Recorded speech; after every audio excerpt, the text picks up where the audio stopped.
नमस्कार मंडळी, विभूती दर्शन या यूट्यूब चॅनलमध्ये तुमचे सर्वांचे स्वागत आहे। उद्या आहे श्रावणातील एकादशी, अजा एकादशी। 10 सप्टेंबरला ही एकादशी साजरी होत आहे। त्यामुळे आज आपण आपल्या व्हिडिओमध्ये या एकादशीचे महत्त्व, पूजाविधी, त्यासोबतच या एकादशीचे फायदे ही संपूर्ण माहिती आजच्या व्हिडिओमध्ये बघणार आहे। त्यामुळे व्हिडिओ शेवटपर्यंत बघा। चॅनलवर नवीन असाल तर चॅनलला सबस्क्राइब करा, सोबतच बेल आयकॉनला प्रेस करा आणि व्हिडिओला लाईक करा। आपल्या हिंदू धर्मामध्ये प्रत्येक व्रतालाच खूप जास्त महत्त्व आहे। त्यापैकीच एक म्हणजे एकादशीचं व्रत। एकादशीचं व्रत केल्याने आपल्याला जे पुण्य मिळते ते आपल्याला पापातून मुक्त करते, तसेच सर्व मनोकामना पूर्ण करते। आणि या एकादशीलाच मनोकामना पूर्ती व्रत म्हणून सुद्धा ओळखले जाते। प्रत्येक महिन्याच्या कृष्ण पक्षात आणि शुक्ल पक्षात हे एकादशीचं व्रत येते आणि पंचांगानुसार यावर्षी अजा एकादशीच्या दिवशी 2 विशेष महायोग सुद्धा आहे। त्यामुळे या योगावर आपल्याला काही उपाय सुद्धा करायचे आहे। जे उपाय करून आपण आपली जी इच्छा असेल ती इच्छा पूर्ती करण्यासाठी हा उपाय करायचा आहे। उपाय कधी करायचा आहे, कोणता करायचा आहे, तर व्हिडिओमध्ये मी तुम्हाला त्याची माहिती देणारच आहे। त्यामुळे व्हिडिओ शेवटपर्यंत बघा आणि व्हिडिओला लाईक करा। उद्या अजा एकादशी पाळण्यात येत आहे, पण याचा जो शुभ मुहूर्त आहे तो एकादशीचा प्रारंभ आज 9 सप्टेंबरला संध्याकाळी 7:17 झाला आहे आणि एकादशीची समाप्ती हे 10 सप्टेंबरला रात्री 9:28 होणार आहे। आणि याच दिवशी जे योग जोडून आले आहे तो पहिला योग म्हणजे रवी पुष्प योग आणि दुसरा म्हणजे सर्वार्थ सिद्धी योग। रवी पुष्प योग हा संध्याकाळी 5:06 सुरू होत आहे आणि दुसऱ्या दिवशी सकाळी 6:04 संपत आहे। आणि सर्वार्थ सिद्धी योग हा 11 सप्टेंबर रोजी सायंकाळी 5:06 सुरू होत आहे आणि सकाळी 6:04 संपत आहे। त्यामुळे हे दोन्ही योग अतिशय महत्त्वाचे आहे आणि या योगावर केले जाणारे पूजा अर्चा म्हणा किंवा कोणतेही पुण्य काम हे आपल्याला याचं फळ 1000 पटीने मिळते। म्हणून अजा एकादशीच्या दिवशी पूजनाची पद्धत काय आहे, तर या दिवशी उपवास केला जातो। सकाळी स्नानादी होऊन सूर्याला जल अर्पण केले जाते आणि भगवान शंकराची आणि भगवान विष्णूची आराधना करून या दिवशी एकादशीचं व्रत धारण केले जाते। पूजेमध्ये कोणतं साहित्य पाहिजे, तर पूजेमध्ये आपल्याला या दिवशी फुले, बेलाची पाने, नारळ, सुपारी, फळे, लवंग, अगरबत्ती, तुपाचा दिवा आपल्याला लावायसाठी तूप पाहिजे। त्यासोबतच या दिवशी जर नैवेद्य कोणता दाखवायचा असेल तर तो पंचामृताचा नैवेद्य असतो। तसेच या एकादशीच्या पूजनामध्ये तुळशीला अत्यंत जास्त आहे, म्हणून या पूजनामध्ये तुळशीचे मंजिरे किंवा तुळशीचे एखादी छोटीशी डांग किंवा तुळशीचे पानं सुद्धा महत्त्वाचे ठरतील। त्यासोबतच चंदन अतिशय महत्त्वाचं आहे। हे सर्व साहित्य पूजनासाठी आवश्यक आहे।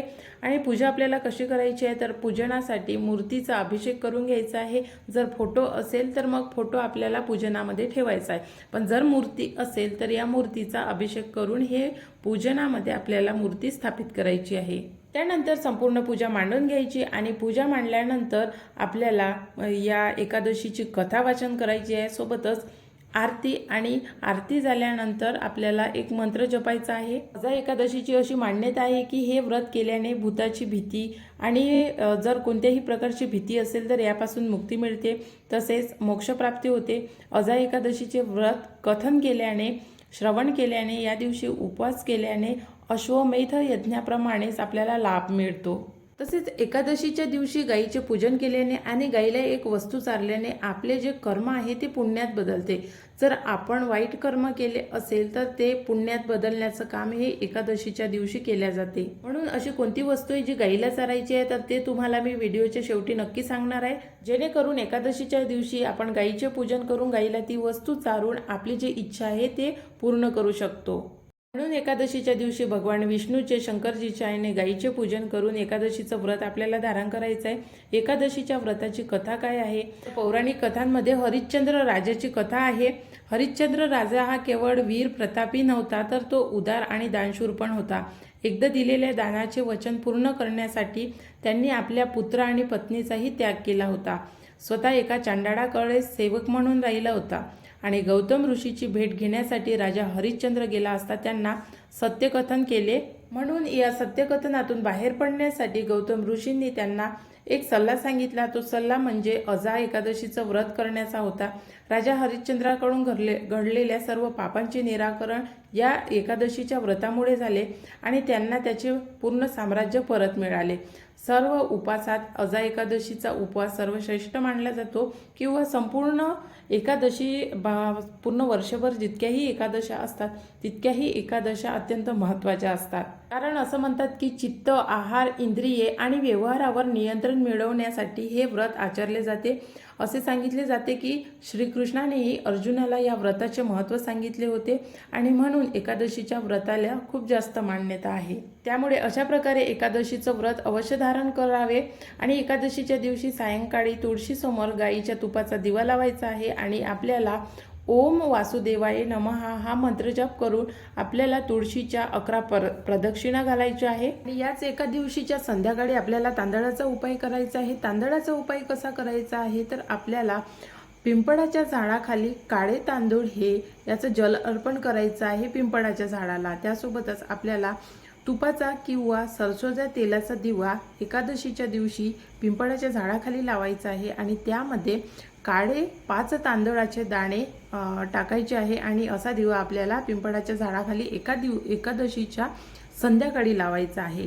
ज्यावेळी आपण जल अर्पण करणार आहोत त्यावेळी हे जल तांब्याच्या भांड्यामध्ये असलं पाहिजे आणि जल शुद्ध असलं पाहिजे. त्या जलामध्ये शुद्ध जल, दूध, कच्चं दूध आणि त्यामध्ये चिमटभर हळद आणि काळे तांदूळ हे जे जल आहे अर्ध आहे हे आपल्याला संध्याकाळच्या वेळी पिंपळाच्या झाडामध्ये अर्पण करायचं आहे आणि त्याच वेळी आपल्याला पिंपळाच्या झाडाखाली तांदळाचा दिवा लावायचा आहे.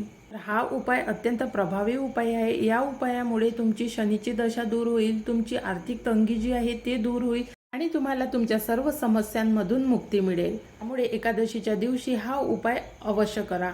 आता सर्व महिलांनी एकादशीच्या दिवशी गाईला एक वस्तू खाऊ घालायची आहे. ती वस्तू कोणती आहे वस्तू म्हणता येणार नाही, पण एकादशीच्या दिवशी सर्व महिलांनी जर हा उपाय केला तर घरामध्ये लक्ष्मी टिकण्यास मदत होईल. तसेच आपल्या घरात जर गरिबी, दारिद्र्य किंवा अस्थिरता असेल तर हा जो गाईचा उपाय आहे हा केल्यामुळे तो दूर होईल. त्यामुळे सर्वांनी एकादशीच्या दिवशी गाईला ह्या वस्तू खाऊ घाला. त्या वस्तू कोणत्या आहेत तर त्या आपल्या किचनमधल्याच वस्तू आहे. आपल्या किचनमध्ये प्रत्येकाच्या घरामध्ये डाळी असतेच. त्या संपूर्ण डाळींपैकी 5 कोणत्याही डाळी घ्यायच्या आहे आणि त्या 5 डाळी एक मुठ्ठी करून त्या 5 एका भांड्यामध्ये जमा करून घ्यायच्या आहे आणि त्या आपल्याला गूळ टाकून शिजवायच्या आहे आणि एका दिवशी हे डाळीचं मिश्रण आपल्याला गाईला खाऊ घालायचं आहे. त्यासोबतच गाईची पूजा सुद्धा करायची आहे आणि हे पूजन जर तुम्ही संध्याकाळच्या वेळी केलं तर अत्यंत चांगलं. आणि जर तुम्हाला कधीही कुठेही गाय दिसली तर हा उपाय तुम्ही अवश्य करा. पण हा उपाय आपल्याला एकादशीच्या दिवशीच करायचा आहे. तर हे उपाय करा आणि या उपायाचे फायदे सुद्धा तुम्ही अनुभवा. व्हिडिओ कसा वाटला कमेंट्स करून सांगा. व्हिडिओला लाईक करा, चॅनलला सबस्क्राईब करा आणि सोबतच बेल आयकॉनला प्रेस करून एकादशीचं व्रत अवश्य प्रत्येक महिलांनी धारण करावे आणि आपल्या घराची समृद्धी करावी.